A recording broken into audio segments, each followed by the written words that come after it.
حضرت عمر فاروق اللہ اکبر. حضرت عمر جیسا بندہ 24 لاکھ مربع میل کا حکمران اور شاہ روم کو خط لکھ کے کہتا ہے میں منت نہیں کرتا میں حکم دیتا ہوں. اتنا تگڑا بندہ. جنگ قادسیہ کے لیے حضرت سعد بن ابی وقاص کو بھیجا. فتوح شام پڑھ کے دیکھیں. حضرت عمر بڑے پریشان ہیں. اتنے دن ہو گئے کوئی رپورٹ ہی نہیں آئی. اب تو موبائل ہے نا, ایک ایک منٹ کی رپورٹ لیں آپ, بلکہ آپ ایک ایک منٹ کی فوٹو لیں. آپ رپورٹ تو دور رہ گئی. حضرت عمر فاروق رضی اللہ تعالیٰ عنہ بڑے پریشان ہیں کہ قادسیہ میں حضرت سعد بن ابی وقاص کے ساتھ لوگ جہاد کرنے گئے, رپورٹ کوئی نہیں آ رہی. اتنے پریشان تھے کہ باہر نکل کے نا اس رستے پہ بیٹھ جاتے جو رستہ قادسیہ کی طرف سے آتا تھا. جو بھی آتا جاتا پوچھتے جنگ کے کیا حالات ہیں. ادھر جب اللہ نے فتح دے دی نا تو حضرت سعد بن ابی وقاص رضی اللہ تعالیٰ عنہ نے ایک قاصد کو خط دے کے بھیجا. کہنے لگے عمر کے پاس جاؤ, انہیں اطلاع دو کہ الحمدللہ اللہ نے اسلام کو فتح عطا کر دی. یہ حضرت عمر کو جا کے دینا. وہ بڑے پریشان ہوں گے. وہ جو اس زمانے میں اس طرح ہوتا تھا کہ کئی دور دور سے صحابہ جو دوسرے شہروں کے ملکوں کے رہنے والے ہوتے تھے وہ بھی آ کے شامل ہو جاتے تھے جہاد میں. کوئی ایک دفعہ مدینے آیا, کوئی 2 دفعہ آیا, پھر اپنے اپنے علاقوں میں. بہت سارے لوگوں نے زیادہ دفعہ حضرت عمر کو دیکھا بھی نہیں تھا. وہ جو قاصد خط لے کے آیا تھا نا اس نے 1 دفعہ دیکھا تھا. حضرت عمر بوڑھے ہو گئے, وہ پہچانتا نہیں تھا. ادھر سے وہ خط لے کے آ گیا. حضرت عمر مدینے سے باہر نکل کے اس روڈ پہ بیٹھے تھے جو قادسیہ سے آتا تھا. جب وہ اس آدمی کو آتے دیکھا تو حضرت عمر اٹھ کے کھڑے ہو گئے, فرمانے لگے قادسیہ سے آ رہے ہو؟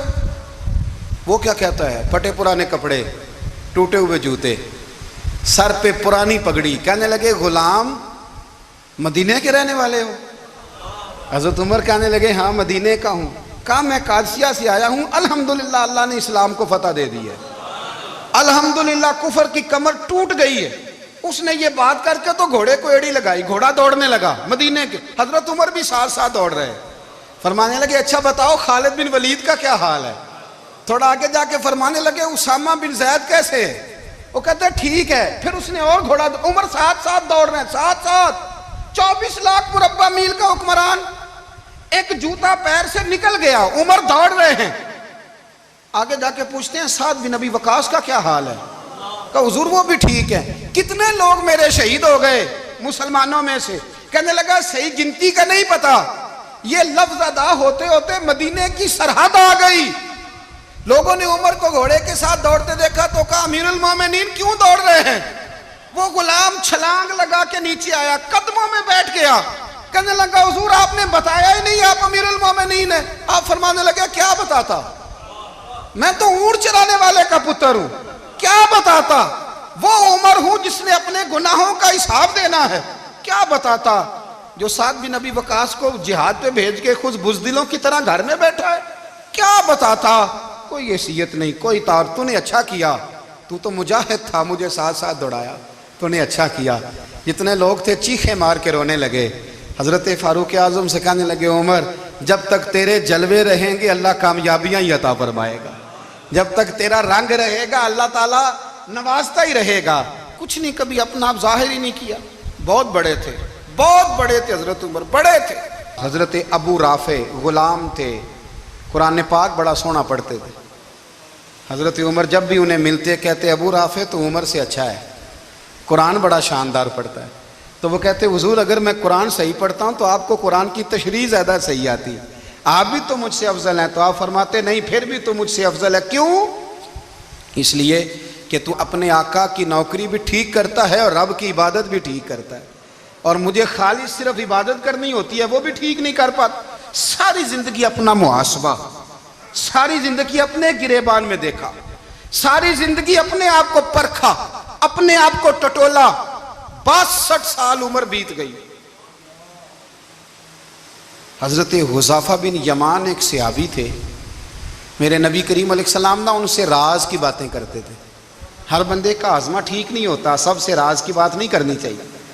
حضرت حذیفہ بن یمان کہتے ہیں حضور راز کی باتیں بتاتے. مدینہ منورہ میں جو منافقین تھے ان کی لسٹ بھی نبی پاک نے حضرت حذیفہ بن یمان کو دی تھی.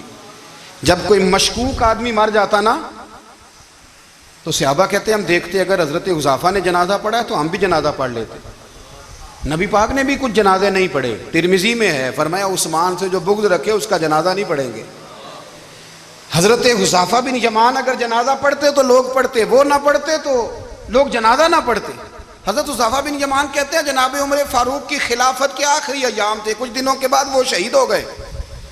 فرماتے ہیں آدھی رات کا وقت تھا، میں گھر میں سویا تھا بڑا بے فکر، اچانک میرے دروازے پہ دستک ہوئی، میں گھبرا کے اٹھا، اتنی رات کو کون آیا؟ کہتے ہیں قربان جاؤں، دروازے پہ گیا تو امیر المومنین فاروق اعظم دروازے پہ۔ میں نے کہا عمر کوئی حکم تھا تو مجھے بلا لیتے۔ کہنے لگے میں نا امیر بن کے نہیں آیا، تیرا ویر بن کے آیا ہوں۔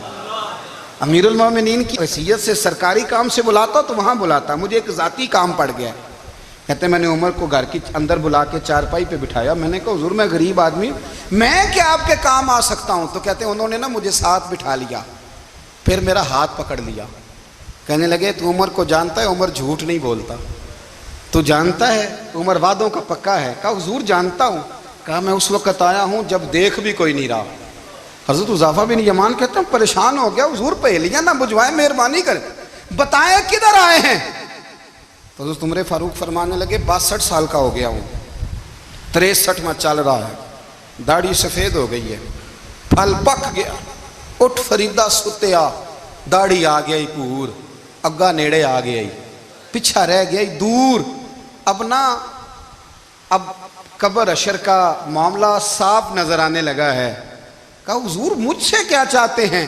حضرت عمر رو پڑے، کہنے لگے آج میں عشاء کے بعد نکلا ہوں تو نبی پاک کے صحابہ مجھے نیک کہہ رہے تھے، پھر میں نے بچوں کی ماں سے اور بچوں سے بھی پوچھا ہے، وہ بھی مجھ سے راضی ہیں، پر حذیفہ تیرے ساتھ نبی پاک راز کی باتیں کرتے تھے، سچ بتا کہیں عمر کا نام منافقوں میں شامل تو نہیں؟ سچ بتا ان منافقین میں تو شامل نہیں، کہیں اوپر سے تو نہیں سارا کچھ؟ حضرت حذیفہ بن یمان کہتے ہیں میں باپ کے مرنے پہ اتنا نہیں رویا جتنا عمر کے سوال پہ رویا۔ میں قدموں میں بیٹھ گیا، میں نے کہا نہیں عمر یہ تو میں نے نہیں سنا، لیکن یہ میں نے نبی پاک سے ضرور سنا ہے کہ میرے بعد اگر کوئی نبی ہوتا تو عمر ابن خطاب ہوتا۔ یہ میں نے اپنے کانوں سے سنا ہے کہ عمر جس گلی سے گزرے شیطان رستہ بدل جاتا ہے۔ کہ نبی کریم علیہ السلام نے فرمایا کہ جبریل امین 950 سال میرے عمر کی شان بیان کریں تو عمر کی شان ختم نہیں ہوتی۔ 950 سال اگر حضرت جبریل بھی بیان کریں تو یہ مقام ہے سیدنا فاروق اعظم کا۔ اللہ تبارک و تعالیٰ نے جس طرح سارے نبیوں میں شان حضور کو عطا فرمائی، اسی طرح تمام نبیوں کے حواریوں میں سب سے زیادہ شان حضور کے غلاموں کو عطا فرمائی۔ قرآن مجید میں اللہ کریم نے فرمایا یا ایھا الذین آمنوا قوا انفسکم واہلیکم نارا، فرمایا اے ایمان والو خود بھی جہنم کی آگ سے بچو اور اپنے گھر والوں کو بھی دوزخ کی آگ سے بچاؤ۔ حضرت عمر فاروق نے جب یہ آیت نازل ہوئی تو فوراً عرض کیا یا رسول اللہ صلی اللہ علیہ وسلم اس کا کیا مطلب ہے کہ خود بھی دوزخ کی آگ سے بچو اور اپنے گھر والوں کو بھی بچاؤ؟ تو نبی کریم علیہ السلام نے فرمایا عمر اس کا مطلب یہ ہے کہ جن چیزوں کا اللہ رسول تمہیں حکم دیتے ہیں تم اپنے گھر والوں کو ان چیزوں کا حکم دو، اور جن چیزوں سے اللہ رسول تمہیں منع کرتے ہیں تم اپنے گھر والوں کو بھی ان چیزوں سے منع کرو۔ حضرت عمر فاروق کی زندگی میں جو چیز آپ کو بہت زیادہ ملے گی نا وہ یہ ہے کہ آپ نے جتنا کڑا احتساب محاسبہ باہر والوں کا کیا ہے نا اس سے زیادہ بڑھ کے اپنا اور اپنے گھر والوں کا کیا ہے۔ یہ بڑا عجیب معاملہ ہے کہ ہم جتنے لوگ ہیں ہمارا معیار یہ ہے کہ سامنے والا غلط ہے اور میں ٹھیک، یعنی دوسرے کا بچہ گلی میں نظر آ جائے تو اس کی غلطیاں نکلنی شروع ہو جائیں گی، اور میرا بچہ سارا شہر گھوم آئے ایک ٹائر پہ موٹر سائیکل پہ تو ہم کہتے ہیں کہ ابھی بچہ ہے، انشاءاللہ سیانا ہو جائے گا۔ اگر ابا جی آج تک سیانے نہیں ہوئے کہ اس کو سمجھا لیں تو پھر بیٹے کا سیانا ہونا تو ہو سکتا ہے کہ وہ 60-70 سال لگ ہی جائیں۔ گھر کے اندر جب تک توجہ نہیں ہوتی اور سب سے پہلے جب تک اپنی ذات پر توجہ نہیں ہوتی، میں کہا کرتا ہوں کہ باہر لیکچر چلتا ہے گھر میں عمل چلتا ہے، لیکچر باہر چلتا ہے گھر کے اندر عمل چلے گا۔ باہر تو آپ نے کہہ دیا نماز پڑھا کرو، ختم ہو گئی بات، لیکن گھر میں بچے نماز تب پڑھیں گے جب ان کے والد نماز پڑھیں گے۔ گھر میں کہہ دیا پردہ کرو، پر گھر میں بچیاں پردہ تب کریں گی جب ان کی اماں پردہ کرے گی، گھر کے اندر عمل چلتا ہے، باہر تو چلو بات بھی چل جاتی ہے۔ تو والد کا جب تک کردار بچے نہیں دیکھتے جب تک، اتنی دیر تک ان کا تبدیل ہونا ممکن نہیں ہوتا۔ حضرت عمر فاروق رضی اللہ تعالیٰ عنہ نا باہر والوں کا بھی بڑا سخت حساب کرتے تھے۔ بڑا ایک گورنر صاحب نے لباس بڑا شاندار پہننا شروع کر دیا تھا، تو حضرت عمر نے اتروا کے نا تو انہیں ٹاٹ کا لباس پہنا کے تو اونٹ چرانے کی ڈیوٹی دے دی تھی۔ اتنا سخت احتساب کرتے تھے۔ کسائی کی دکان پر بھی 1-2 گھنٹے کھڑے ہوتے تھے۔ جو آدمی مسلسل 2 دن گوشت خریدتا تھا نا، فرماتے تھے اس کا ٹیکس بڑھا دو، لوگوں کو دال نہیں مل رہی اور یہ روز گوشت کھاتا ہے۔ حضرت فاروق اعظم، اس کو جزیہ کہا جاتا تھا، یا کچھ اور معاملات ہوتے تھے بڑھا دیتے تھے۔ مسلسل جو 2 دن آدمی گوشت کھاتا تھا، فرماتے تھے مدینے میں غربت ہے، اگر یہ والا نظام تم کرو گے تو غریب لوگ کس کی طرف دیکھیں گے۔ لیکن اس سے زیادہ بڑھ کر جو ان کی زندگی کا معیار اور سٹیٹس تھا وہ یہ تھا کہ اپنے گھر کا خاص خیال رکھتے، خاص توجہ کرتے۔ ملک شام سے اور ایران سے کچھ لوگ آپ کی خدمت میں آئے، تو وہاں سے کچھ کنیزیں بھی آئیں، ان کے بادشاہ کا پیغام لے کے۔ شاہ ایران کی کنیز کو ملکہ نے کہا کہ نا حضرت عمر کی زوجہ کو دیکھ کے آنا ذرا کس طرح کی ہے۔ ہمارے ملک میں کیا کہتے ہیں؟ خاتون اول، باقی سارے دوؤں میں خاتون اول، ذرا خاتون اول کو دیکھ کے آنا۔ تو وہ جب آئی نا گھر میں ملنے، تو کہا کہ مجھے میری ملکہ نے کہا تھا کہ عمر کی زوجہ سے، اہلیہ سے ملاقات کر کے آنا۔ تو حضرت عمر کی اہلیہ نے نا ایک جوڑا کپڑوں کا دے دیا ملکہ کے لیے، اور ایک خوشبو کی شیشی دے دی۔ اب جب وہ تحفے وہاں گئے تو اس ملکہ نے نا کچھ سونے کا سامان بھیجا، کچھ زیورات بھیجے، کچھ تحائف بھیجے۔ جب حضرت عمر کے گھر آئے نا، وہ خادم لے کے آیا، اس نے کہا جی آپ کی اہلیہ نے تحفے بھیجے تھے، تو جواب میں شاہ ایران کی بیوی نے، یہاں جس ملک کا وہ سفیر تھا، انہوں نے بھی یہ بھیجے۔ تو حضرت عمر فاروق نا وہ تحفے لے کے گھر گئے، تو جا کے کہنے لگے اپنی اہلیہ سے، یہ تو کب سے تحفے تحائف بھیجنے لگ گئی ہے، یہ کب سے نظام شروع ہو گیا؟ تو کہ حضور تحفہ دینا لینا تو ٹھیک ہے، سنت ہے، محبت بڑھتی ہے، تو یہ کوئی قباحت نہیں، اور میں نے اپنی ذاتی استعمال کے لیے جو چیزیں رکھی تھی وہ میں نے دی ہیں۔ تو حضرت عمر فاروق رضی اللہ تعالیٰ عنہ فرمانے لگے، ہم نے کسی ملک کے ساتھ اور اس کے بادشاہ کے ساتھ ذاتی تعلق نہیں بنانا، تعلق جو بھی بنے گا رسول اللہ کے دین کی برکت سے بنے گا۔ ذاتی رشتے نہیں ہم نے قائم کرنے، ذاتی۔ آپ کے ملک کی جو ایئر لائن جس کا ہر سال خسارے کا ڈنڈورا پیٹا جاتا ہے نا، وہ ہمارے بادشاہ صاحب اور صدر صاحب اگر غیر ملکیوں کو گھوڑا کبھی بھیجنا ہو نا، گھوڑا، تو پورا ایک جہاز گھوڑا لے کے تحفے میں جاتا ہے، پورا جہاز غریب قوم کا یہ سرمایہ۔ اور قوم بڑی بادشاہ ہے، لائنوں میں لا کے ووٹ دیتی ہے۔ 2 کام ہمیشہ لائن میں لا کے کرنے، ایک بل لائن میں لا کے جمع کرانا ہے، اور ایک ووٹ لائن میں لا کے، تاکہ پھر پورے 5 سال لائن میں ہی لگے رہیں۔ مرضی سے آپ ووٹ دینا، پر جو بات درست ہے اس کو سنو۔ حضرت عمر فاروق رضی اللہ تعالیٰ عنہ نے اپنی اہلیہ سے پوچھا کتنے کا تھا وہ تیرا جوڑا اور خوشبو کی شیشی؟ انہوں نے کہا 3 دینار کی۔ فرمایا یہ 3 دینار تیرے، اور باقی جو تحفے آئے ہیں وہ تو خود کہہ، چونکہ اس نے تیرے نام بھیجے ہیں، تو کہہ کہ میں مال غنیمت میں دیتی ہوں، تو کہہ میں مسلمانوں کو کہہ۔ تو زوجہ ہنس پڑی، کہنے لگی میں نہ بھی کہوں تو مجھے کہنا تو پڑے گا ہی، کہنا تو میں نے ہے ہی، جو کہ سامنے عمر فاروق ہیں، لہذا فرمایا کہہ دیتی ہوں میں نے دیا خزانے کو۔ حضرت عمر نے جمع کرا لیا۔ میں یہ کیا بات ہوئی، میرے گھر والے جو مرضی کریں، ان کا معیار زندگی جس طرح کا مرضی ہو۔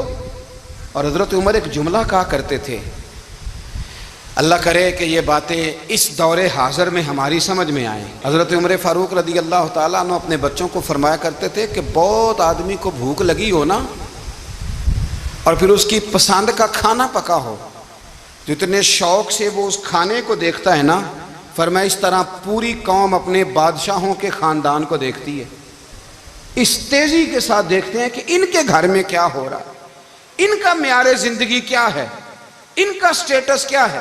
آپ کے بچے دونوں کاروبار کے لیے مصر گئے، ایک بہت بڑا قافلہ گیا مدینے سے مصر تجارت کے لیے، تو یہ گئے تجارت کے لیے، تو حضرت عبداللہ ابن عمر اور حضرت عبید اللہ ابن عمر، حضرت عمر کے دونوں بیٹے گئے۔ جناب عمر فاروق کے بچے جب وہاں پہنچے تو مصر کے گورنر نے نا لوگوں کو تعارف کرایا کہ یہ عمر فاروق کے بیٹے ہیں۔ ایک چھوٹی سی بات کر دوں، یہ چودھری کے بیٹے کو کون بتاتا ہے کہ تو چودھری کا بیٹا ہے؟ باہر والے بتاتے ہیں، گھر والے. اور سیٹھ صاحب کے بیٹے کو کون بتاتا ہے کہ تو سیٹھ صاحب کا بیٹا ہے؟ اور مالک کو کون بتاتا ہے کہ تو مالک کا بیٹا ہے اور یہ کرایہ دار ہے؟ یہ کون بتاتا ہے؟ یہ سوچ ہم دیتے ہیں بچوں کو. چودھری اور کمی کی سوچ، امیر اور غریب کی سوچ، مالک اور کرایہ دار کی سوچ، گھر کے مالک کی اور کام کرنے والے کی سوچ، یہ ہم دیتے ہیں. یاد رکھنا، یہ ہم دیتے ہیں، یہ ہمارا مزاج ہے. یہ باہر سے نہیں آتی. تو کوئی شہزادہ ہے، تو سیٹھ ہے، تو نواب ہے، یہ سوچ باہر سے نہیں آتی. یہ اماں سوچ دیتی ہے، اماں. یہ ابا سوچ دیتا ہے. اور پھر جب تباہی اترتی ہے تو اس کے ذمہ دار بھی باہر والے نہیں ہوتے، گھر والے ہوتے ہیں. گھر والے. ہمارے بچوں کی طبیعتوں پر زیادہ نقش باہر والوں کا نہیں ہوتا، گھر والوں کا ہوتا ہے. یاد رکھیے گا. حضرت عمر فاروق رضی اللہ، بچے ہیں، شہزادے ہیں، وہ کاروبار کرنے گئے اور وہاں بتایا گورنر صاحب نے کہ یہ فاروق اعظم کے بچے، امیر المومنین کے. لوگوں نے ان سے زیادہ مال خریدا، تجارت میں زیادہ نفع ہوا. ظاہر ہے کہ وہ آپ کے جو اللہ خیر کرے حکمران ہیں، ان کے کاروبار کتنے ملکوں میں ہیں؟ کس بنیاد پر ہیں؟ وہ صرف اس بنیاد پر کہ وہ حکمران رہے، ان کے لیے آسان تھا بڑے لوگوں سے تعلقات بنانا. حضرت عمر فاروق رضی اللہ تعالیٰ عنہ کے بچے ڈھیروں مال کما کے جب واپس آئے نا، تو حضرت عمر سے آ کے بچوں نے بطور محبت کا، ابا جی اللہ نے بڑا ہی فضل کیا ہے، بڑا مال کمایا الحمدللہ، یہ دیکھیں کتنا نوازا ہے. تو حضرت عمر کہنے لگے سارے قافلے نے اتنا ہی کمایا ہے؟ سارے قافلے نے اتنا ہی کمایا ہے؟ کہ حضور نہیں، سارے قافلے نے اتنا نہیں کمایا، سب کو اتنا نہیں ملا. وہ تو وہاں گورنر صاحب نے لوگوں کو تعارف کرایا تھا کہ یہ عمر کے بچے ہیں، تو لوگوں نے پھر ہم سے بڑا ہی خریدا. تو حضرت عمر فرمانے لگے ٹھیک ہو گیا، میں بات سمجھ گیا. اس طرح کرو، جو تمہاری اصل زر تھی نا، جو راز تھی، وہ رکھ لو اور باقی سارا مال مال خزانہ میں جمع کرا دو.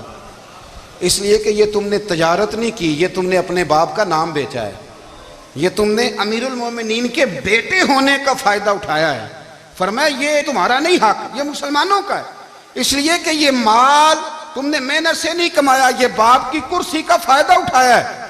اور فرمایا اگر تم نے مال جمع نہ کرایا تو میں مال بھی لے لوں گا زبردستی اور کوڑے بھی ماروں گا، ڈبل سزا دوں گا. مرضی سے جمع کراؤ گے تو کوڑوں سے بچ جاؤ گے. بڑے بیٹے نے تو جمع کرا دیا، تو چھوٹا تھوڑا پریشان ہوا. تو حضرت عبداللہ ابن عمر چھوٹے بھائی کا ماتھا چوم کے کہنے لگے بیٹے چپ کر کے جمع کرا، یہاں بھی فخر کر کے ہم عمر کے بیٹے ہیں اور قیامت میں بھی فخر کریں گے کہ ہم فاروق اعظم کے بیٹے ہیں. حضرت عمر فاروق نے ذاتی زندگی پر جو توجہ دی، گھر والوں کے معیار پر جو توجہ دی حضرت عمر فاروق رضی اللہ تعالیٰ عنہ نے، وہ بھی بڑی دیدنی ہے. حضرت ابو موسیٰ اشعری کو نا آپ نے وزیر خزانہ بنایا تھا. تو حضرت ابو موسیٰ اشعری کہتے ہیں کہ حضرت عمر کو شیخ خزانے میں رہنے تو دیتے نہیں تھے. ایک دن نا میں صفائی کر رہا تھا اس کمرے کی جس میں خزانہ رہتا تھا. ہمارے تو ملک میں جو جاتا ہے وہ صفائی کر کے ہی جاتا ہے، اللہ خیر کرے. اور خیر معیار بدلتا ہے. جو پچھلی حکومت ہوتی ہے وہ قرضہ اٹھاتی ہے، وہ باہر سے جاتی ہے تو قرضہ لے کے آتی، اور جو نہیں آتی ہے وہ کہتی ہے ہمیں پیکج مل گیا ہے. وہ قرضہ نہیں اٹھاتے. ان کو کیا ملتا ہے؟ یعنی پچھلی نے قرضہ لیا تھا اور ہم نے، واہ جی واہ کیا خوبصورت انداز ہے. اس کا نام بدل کے نا، انہوں نے قرضہ لیا تھا اور ہم نے، میں کہا بڑے شاندار سیانے بندے ہو گئی. حضرت سیدنا ابو موسیٰ اشعری کہتے ہیں کہ میں نے نا مال غنیمت کی صفائی کی تو ایک دینار مجھے نا کہیں پڑا ہوا مل گیا. تو فرماتے ہمیں اجازت ہوتی تھی کہ ایک آدھ دینار ہم اپنی مرضی سے کہیں خرچ کر سکتے تھے. اگر آپ ناراض نہ ہوں تو ہمارے ہاں جب چیئرمین صاحب، ناظم صاحب ٹھیکے دیتے ہیں تو ٹھیکیدار ان کا چھوٹا بھائی ہوتا ہے، یا چچا کا بیٹا ہوتا ہے، یا خالہ کا بیٹا ہوتا ہے. وہ خود ناظم ہوتے ہیں اور ان کا چھوٹا بھائی ٹھیکیدار ہوتا ہے. یعنی وہ نا سارا کچھ گھر کے اندر ہی رہتا ہے. گھر کے اندر ایک پیسہ دیتا ہے، دوسرا واپس اس کو واپس کر دیتا ہے، گھر کے اندر ہی. اب تو خیر ہمارے لوگ سمجھدار ہو گئے. ایک بندہ ایک سیاسی جماعت میں ہوتا ہے، دوسرا دوسری میں، اور تیسرا جس کی بھی حکومت آئی حکومت تو ہماری رہے گی نا، ایک بندہ تو ہے نا اس جماعت میں. یہ اچھا لوگوں نے ایک طریقہ نکالا ہے. تو حضرت عمر کے بیٹا گزر رہا تھا تو حضرت ابو موسیٰ اشعری کہتے ہیں میں نے صفائی کی تو ایک دینار نکلا. تو میں نے وہ ایک دینار نا حضرت عمر کے بیٹے کو دے دیا. میں نے کہا لو بیٹا اپنے چچا کی طرف سے تحفہ. تو گھر جا کے انہوں نے حضرت عمر کو بتایا کہ چچا نے پیسے دیے ہیں، چھوٹے بچے تھے۔ حضرت عمر نے حضرت ابو موسیٰ اشعری کو بلا لیا اور بلا کے فرمانے لگے میں تو تمہیں اپنا دوست جانتا تھا اور تو نے میری اولاد کو ہی دنیا دار بنانا شروع کر دیا، میرے بچوں کو ہی تم نے دنیا دار پیسوں پہ لگانا شروع کر دیا، میں تو تمہیں یار سمجھتا تھا۔ فرمایا تمہیں چاہیے تھا میرے بیٹے کو نصیحت کرتے کہ بیٹا پیسوں سے رب راضی نہیں ہوتا، اس کی رضا والے کام کیے جائیں تو رب راضی ہوتا ہے۔ اور فرمایا تمہیں کوئی اور گھر نہیں ملا تھا تباہ کرنے کے لیے، میرا ہی گھر ملا تھا، اٹھاؤ اپنا دینار اور خبردار آج کے بعد میرے بچوں کے ساتھ یہ والی نیکی نہ کرنا۔ اور ہمارا کیا سٹیٹس ہے؟ دوستی ہے ہی اس سے جو تحفے زیادہ دے، جو بچوں کو خراب کرنے میں مدد زیادہ کرے، اس کے ساتھ یہ رہنا۔ حضرت عمر نے گھر پہ اور سب سے بڑھ کر اپنی ذات پہ توجہ کی۔ حضرت ابو مالک رضی اللہ تعالیٰ عنہ کہتے ہیں میں عمر کے پیچھے پیچھے ایک باغ میں گیا، اکثر اس باغ میں جایا کرتے تھے، اور عمر جا کے نا تو درخت کے نیچے بیٹھ گئے اور فرمانے لگے او امیر المومنین اللہ سے ڈر جا، ورنہ جس رب نے حکومت دی ہے وہ عذاب بھی بڑا دے گا، ڈر جا رب سے۔ کبھی ساری زندگی حضرت عمر نے اپنا کوئی تعارف نہیں کرایا، کبھی نہیں۔ ایک بندے نے آپ کے سامنے تعریف کر دی آپ کی تو فرمانے لگے تو خود بھی ہلاک ہوا اور مجھے بھی ہلاک کر دیا، کیا ضرورت پڑی ہے میری تعریفیں کرنے کی؟ اتنی دیر میری تعریف میں لگائی، اللہ کا ذکر کرتا رب تجھے ثواب دیتا، حضور پہ درود پڑھتا تو رب تیرے اوپر رحمتیں نازل کرتا، کس چکر میں ہے؟ آج جتنا اچھی کوئی خوشامد کرے اتنی اچھی وزارت ملتی ہے، جتنی اچھی اس کو جو ہے وہ چاپلوسی کرنی آیا درجہ بھی اسے اتنا ہی اچھا ملتا ہے۔ حضرت عمر فاروق رضی اللہ تعالیٰ عنہ آپ کے بیٹے کہتے ہیں، صاحب فتوح الشام نے لکھا ہے، آپ کے صاحبزادے کہتے ہیں میں نکلا تو میرے ابا جی نا اپنی پشت پر مشکیزہ رکھ کے کنویں سے پانی بھر کے آ رہے تھے، میں دوڑ کے آگے گیا، میں نے کہا ابا جی مجھے دے دے۔ فرمانے لگے بیٹا تیرا کیا خیال ہے، کوئی اور نہیں تھا مشکیزہ بھر کے لانے کے لیے، تیرا کیا خیال ہے؟ کہا ابا جی بڑے لوگ تھے پر آپ کیوں اٹھا رہے ہیں؟ فرمانے لگے نفس نا ذرا میرا بڑا ہو گیا تھا، اسے ذرا ذلیل کر رہا ہوں، ذرا اپنا محاسبہ کر رہا ہوں، یہ مجھے کہہ رہا تھا تو بڑی چیز ہے، تو میں نا ابھی مشکیزہ گھر رکھ کے آؤں گا، پھر تیری ماں نے مجھے کہا ہے کہ گھر میں لکڑیاں کوئی نہیں جلانے کے لیے، پھر میں جنگل سے لکڑیاں کاٹ کے لاؤں گا، امیر المومنین بن کے نا تو میرا نفس تھوڑا بڑا ہو گیا۔